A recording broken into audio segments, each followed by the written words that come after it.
Hey folks, Triple Crown here, coming to you from Vancouver, British Columbia. This is a round one summary Operation Western Europe. Here we go. We'll pan over to the Pacific to start. Now, just to quickly go over why I'm doing this Western Europe strategy, and that is because when I've done these games as the Allied or the Axis, I tend to focus a lot more on the Pacific because that's where all the victory cities are along the west coast or the east coast of Southeast Asia and a lot of the islands. So typically as the Allied, if you're trying to win and you're trying to liberate those cities, you're going to be focusing America going sort of full Pacific. So I kind of want to see what happens now. There's been a few setup changes. What happens when we, decide to go the European theater, and Russia does a big stand, or as much of a stand as they possibly can. But what happens also when you ignore the Pacific? So this is the opening turn. The Australians and New Zealanders they bought a destroyer and a Z Force infantry in Sydney, and they retreated their navy to southern Australia, and that is because the Japanese sort of have a little bit of a presence here off the Carolines and moving all their submarines sort of down to lurking around. So the Anzac are sort of hiding. They did, however, liberate or annex Dutch New Guinea and also Borneo. So $5 bonus for the Australians this turn. Over here, the FEC, they built as many units as they could, and they did get their navy out of Dodge, and they went over here and they annexed southern Iran. I'm gonna put a roundel on the southern Iran. So they brought a light tank over and an infantry, and over here in Cairo, the British sent a tank and an infantry from Transjordan, and also a Free French infantry from Siam. So they were able to take Iraq. We'll pan back over here to Asia, and the Japanese went fairly heavy into Kwangtung, and also to, I think this is called what's it called? Kwangsi. They went fairly heavy into Kwangsi, and they also attacked Saigon, and they annexed Siam. So fairly standard opening move. The purchases were a couple transports, a couple SNLF infantry and artillery, and a couple other infantry. They did back off the front lines over here, opening up northern Manchuria and also Shantung. And the KMT responded by building 4 guys over here in Shenxi, and they took Shantung. So the KMT have 8 infantry now in Shenxi ready to fight the Japanese, but the Japanese are over here in Delane. They're waiting.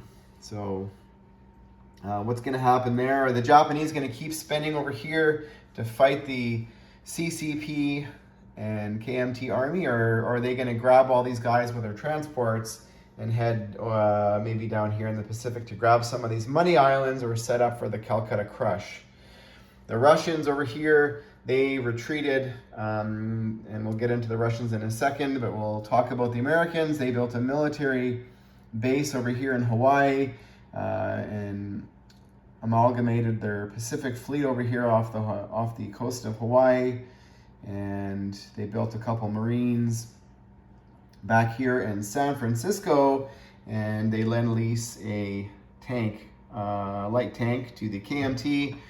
Over here in North Africa, the British, and this is what I like to do as the British player, is to build an air base in Cairo and a factory, and sail the Navy from here into the Med, and with the air base you have the scramble, and this way you're tempting the Italians to attack. As if you retreat your Navy out and you don't do this, at least what I would do is I would shut the door, and I'd be landing the Italians in Transjordan, so the British Navy cannot get back in the Med on the following turn. So, and the way the territories here went in regards to the Vichy stuff. Now, the Vichy Free French, sorry, a little tongue-tied there.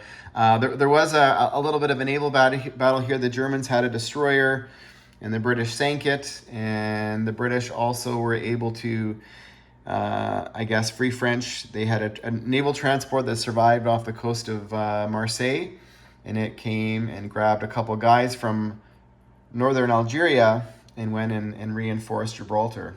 So very smart play there. The Italians responded in kind. They both have a minor industrial complex. The British have one in Cairo. The Italians responded in Tobruk. The Italians built a destroyer and a submarine, and we'll see what happens here. The Italian Navy is sitting off the coast of Turin, and this is not at a naval base, so it cannot attack next turn Cairo. So Cairo is safe for a turn. So we'll see what happens there. The Russians over here, they brought everything possibly back. They drove their train over here to Yakut. It's going to load up 3 guys and bring them back to 4 spaces, and everything from Novosibirsk is headed west. So the Russians did take East Poland and Baltic states. Pretty standard turn for the Germans. Mutual destruction of the navies off of Scotland. But the Germans do have about 6 submarines sitting off the coast of Liverpool next turn. And they did inherit another destroyer and submarine from the French Navy. But the Free French, they survived with a battleship and a cruiser that ended up helping to sink the Bismarck up here off the coast of Scotland. So the Canadians built a destroyer with the British off the coast of Scotland. So this is a little sort of trick here. So if you build them here in this sea zone here versus over here, that means they're 3 sea zones away, and the Germans cannot sink them next turn. So it gives them the opportunity to build. Paris fell fairly easily, and the Germans survived with 8 armor and 2 mech, and they did not lose an aircraft last round.